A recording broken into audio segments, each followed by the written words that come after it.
Okay, how about being embarrassed? Do you remember any time where you were really embarrassed? Yeah, I think in high school, and I kind of tripped over, and it was really embarrassing, and everyone was laughing, and that guy, saw me. I think that would be really embarrassing. Hello, everyone, and that was Stella talking about a time she was embarrassed. And today we are going to look at how to use ed and ing adjectives correctly. So let's get started, and here are some examples. Okay, first, the movie was boring.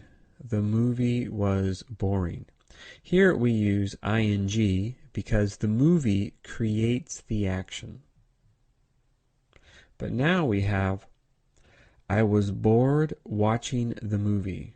I was bored watching the movie. Here, you are receiving the action. The subject is receiving the action, so we use ed. Okay, now let's look at frightened versus frightening.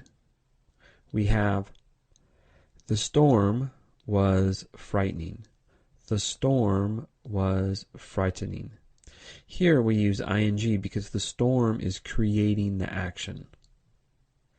But here we say, I was frightened during the storm. I was frightened during the storm. Here we use ed because I is receiving the action. All right, now let's look at disappointed versus disappointing. You would say, my grades were disappointing. My grades were disappointing. So your grades are creating the action. They are the agent of the action. So we use ing. But you would say, she was disappointed in her grades. She was disappointed in her grades. So here we would use ed because she is receiving the action. Okay, up next we have annoyed versus annoying. First we have, the noise from the chainsaw was annoying. The noise from the chainsaw was annoying. So we use ing because the noise is the agent. It is causing the action. Next we have, it was annoying listening to the chainsaw. It was annoying listening to the chainsaw. So here we use annoying because it is causing the action. And it is a pronoun, and it's referring to the act of listening to the noise. So it's still creating the action. Okay, next we have, I felt annoyed listening to the saw. I felt annoyed listening to the saw. So here you feel the action, you receive the action, so ed. Okay, and lastly we have interested versus interesting. You could say, I am interested in history. I am interested in history. So you receive the action, you receive the feeling.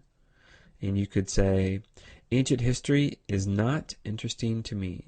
Ancient history is not interesting to me. So here, history is the agent, so you use ing. Now there's one thing, though, that might be a trick. Is sometimes you'll see, the movie bored me. The movie bored me. And you go, wait a minute, hey, that's ed. Well, here, bored is actually a verb. So it's the verb of the sentence, and movie is the subject. So it's not being used as an adjective. But the movie bored me means the movie made me bored. The movie made me bored. And here, bored is an adjective. And that's it. That's ed versus ing. I hope that helped, and let's finish you off listening one more time to Stella talking about a time she was embarrassed.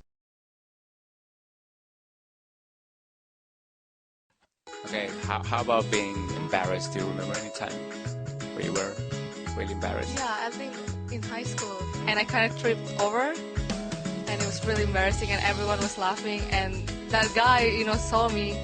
I think that would be